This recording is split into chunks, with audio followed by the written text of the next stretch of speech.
Hi everyone, I am Ronars Ampinida, and for today's video, I am going to discuss about constant, variable, and algebraic expression.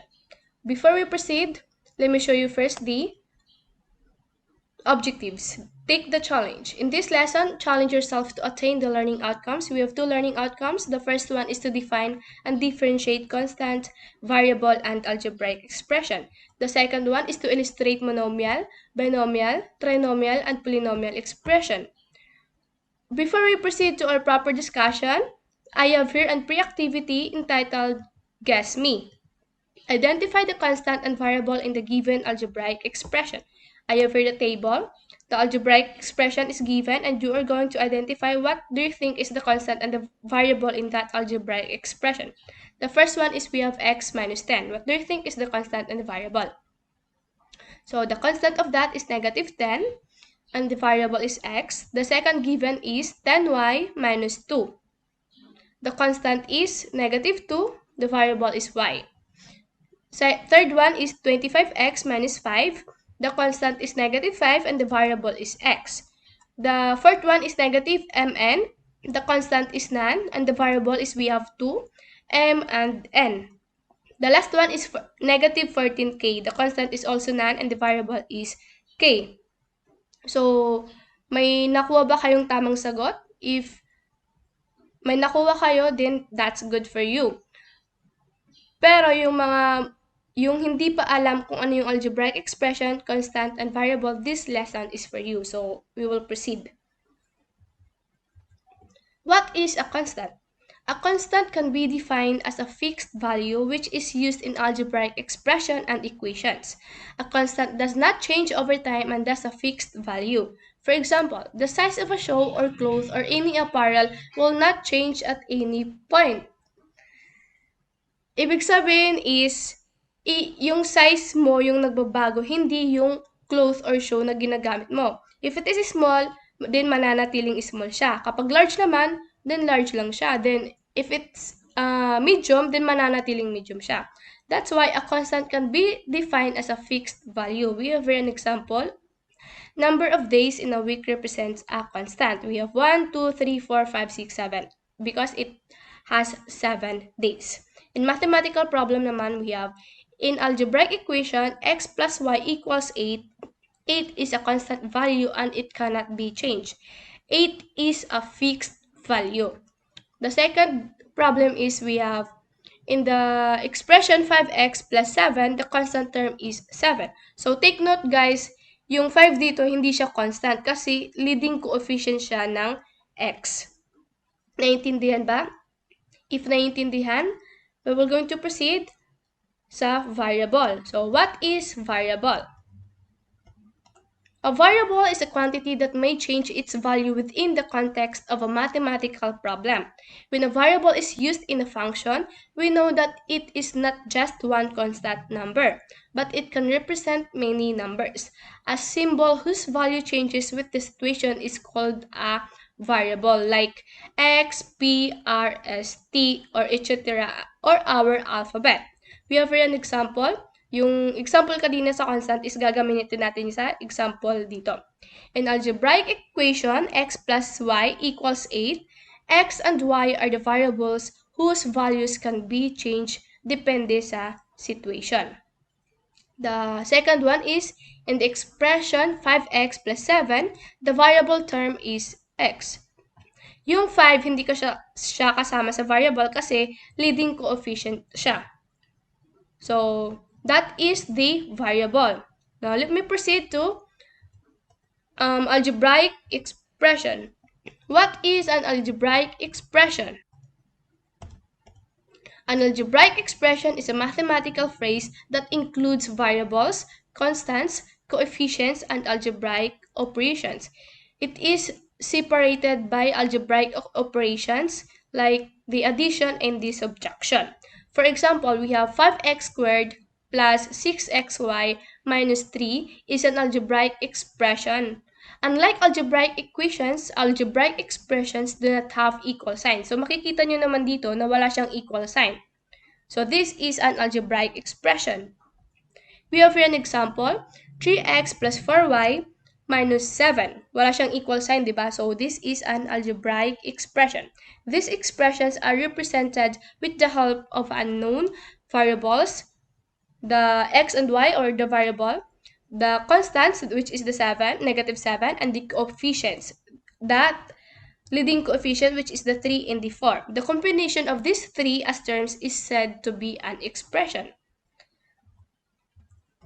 So it is to be noted that unlike the algebraic equation, an algebraic expression has no sides or equal sign. Some of its examples include we have 3x plus 2y minus 5, then x minus 20, and 2x squared minus 3xy plus 5. So wala siyang equal sign, diba? So this is the algebraic expression. And it is separated by the operations. We have the addition and the subtraction. So that is the algebraic expression. So we will now going to proceed to the types of algebraic expression. The first type is the monomial. A monomial is an algebraic expression with only one term in which the exponents and variables are non-negative integers. Yung exponent daw and variables is non-negative integers. So we have an example, 12x, another 12, then another one, negative 25x, then 24y, 4a, 4b, and xy. So, one term lang siya. Tapos, napapansin nyo is, yung exponent niya is non-negative integer. So, this is the monomial. Only one term. The second type is we have the binomial. A binomial is an algebraic expression composed of two monomials linked by an operation symbol. Kanina, one term lang siya. Dito naman sa binomial, composed of two monomials. Two terms na siya. By the word itself, by. So, we have an example. X plus y, then m minus 5, then mn plus 4m. Then we have a squared minus b squared. Then another one is xy plus 5. 4m minus 7n, then 3p minus 2q.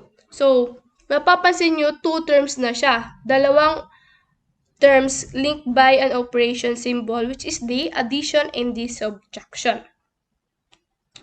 The third type is we have the trinomial. A trinomial is an algebraic expression that has three terms in it.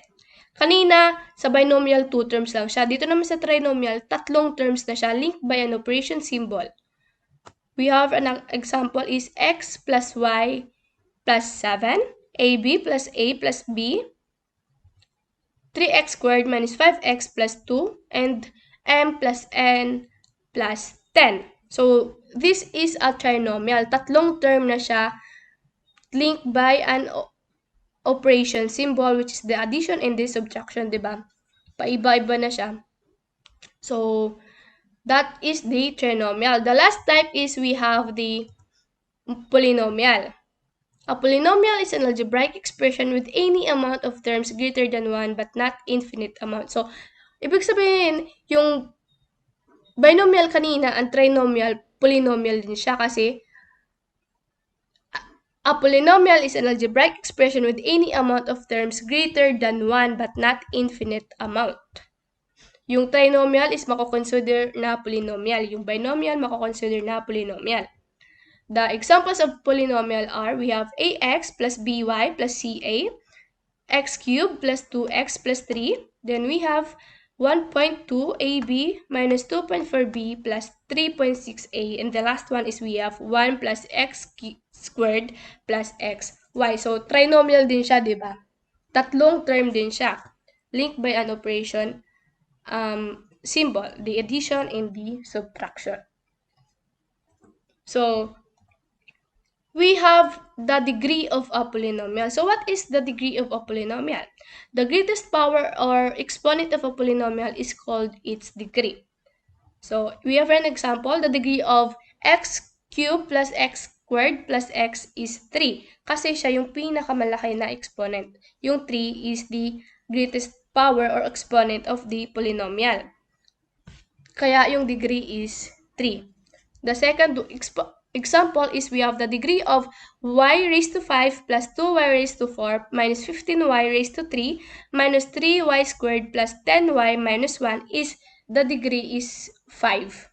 Kasi yung greatest exponent, yung 5 yung greatest exponent. The last example is we have the degree of b plus 6b cubed minus 10b raised to 5 plus 2b squared minus 45b raised to 4 is 5. Kahit, di ba, napapansin nyo is hindi siya sunod-sunod from highest to lowest, di ba?